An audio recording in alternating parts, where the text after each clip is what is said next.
Yeah, so we could ask, are they per industry? We could ask, are they per role in the buying decision? We could ask, are they per geography? And Okay. I know you guys are in France, but are they different in the UK? Are they different in Singapore?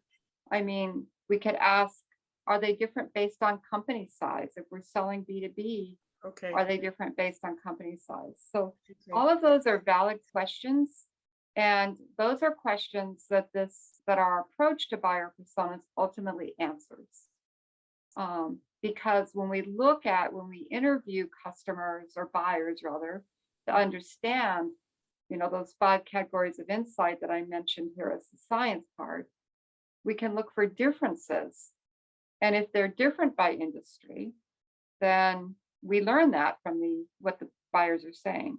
If they're different by geography, if they're different by role, if they're different by company size, those are really the four potential places they're different.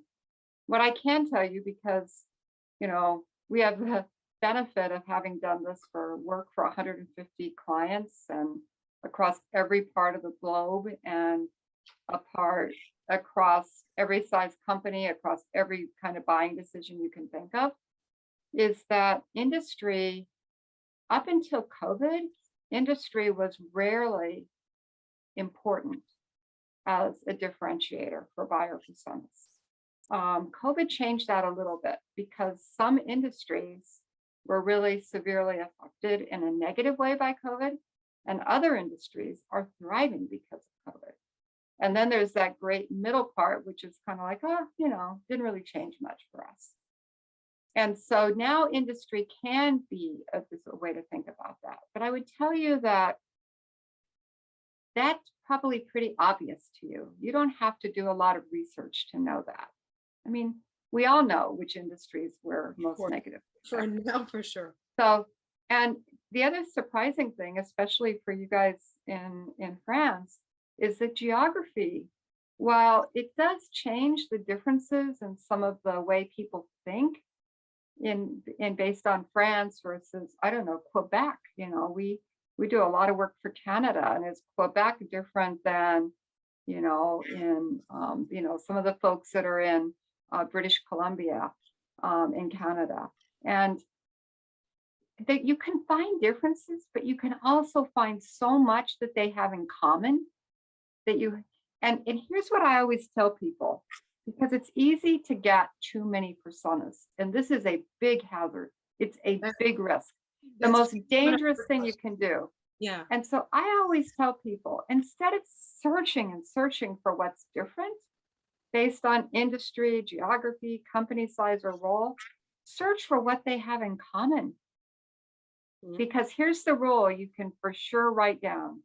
You should never, ever have more personas than you have capacity to go to market. That's a very good one.